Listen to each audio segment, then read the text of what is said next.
Is there advice outside of love that you can give to young people? You were a million years ago a professor. Is there advice you can give to young people, high schoolers, college students, about career, about life?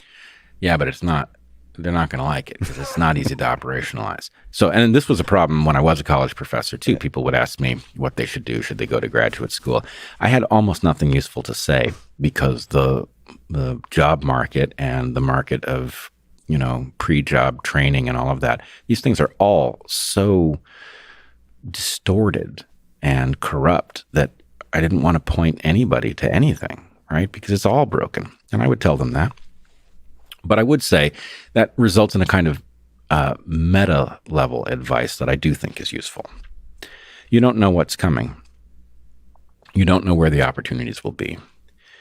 You should invest in tools rather than knowledge, right?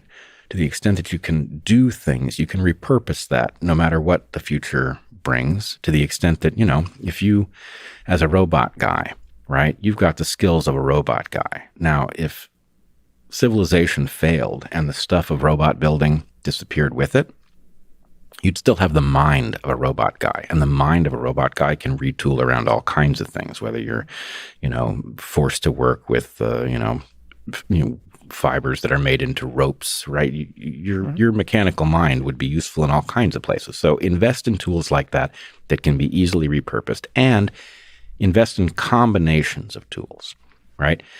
If civilization keeps limping along, you're going to be up against all sorts of people who have studied the things that you studied, right? If you think, hey, computer programming is really, really cool, and you pick up computer programming, guess what? You just entered a large group of people who have that skill, and many of them will be better than you, almost certainly.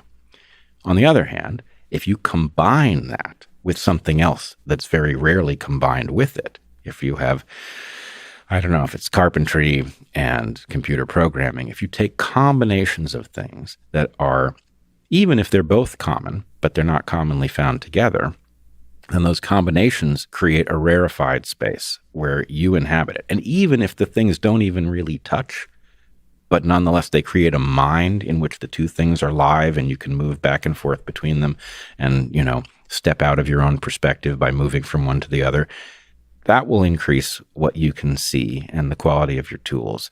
And so anyway, that isn't useful advice. It doesn't tell you whether you should go to graduate school or not, but it does tell you the one thing we can say for certain about the future is that it's uncertain, and so prepare for it. And like you said, there's cool things to be discovered in the intersection of fields and ideas. And I would look at grad school that way, actually, if you do go.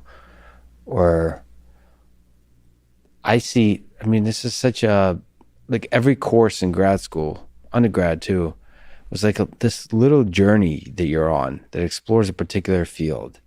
And it's not immediately obvious how useful it is, but it allows you to discover intersections between that thing and some other thing. So you're bringing to the table these pieces of knowledge, some of which, when intersected, might create a niche that's completely novel, unique, and will bring you joy. I have that. I took a huge number of courses in theoretical computer science. Most of them seem useless, but they totally changed the way I see the world in ways that I'm not prepared, or is a little bit difficult to kind of make explicit. But taken together, they've allowed me to see, for example, the world of robotics totally different from many of my colleagues and friends and so on. And I think that's a good way to see if you go to grad school as an opportunity to explore intersections of fields, even if the individual fields seem useless. Yeah. And useless doesn't mean useless, right? Useless means not directly applicable. Good useless course can be the best one you ever took. I took James Joyce, a course on James Joyce, and that was truly useless. Well, I took immunobiology in the medical school when I was at Penn as, I guess I would have been a freshman or a sophomore. I wasn't supposed to be in this class. It blew my goddamn mind, and it still does, right?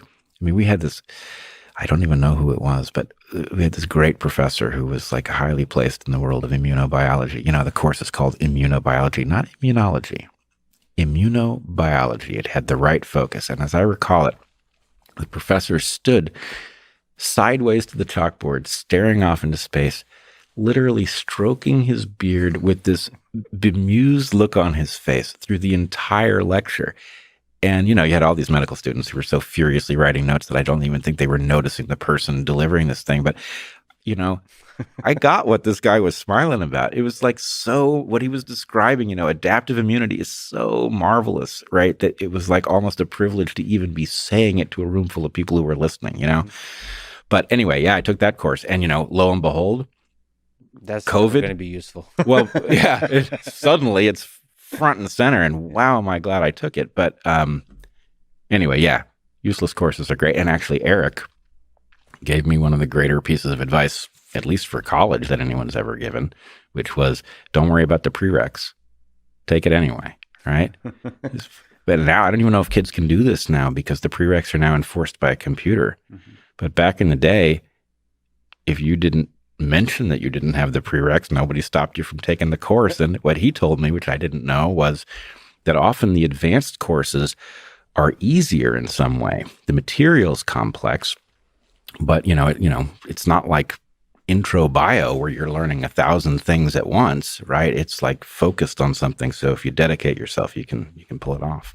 Yeah, stay with an idea for many weeks at a time, and it's ultimately rewarding and not as difficult as it looks. Yeah.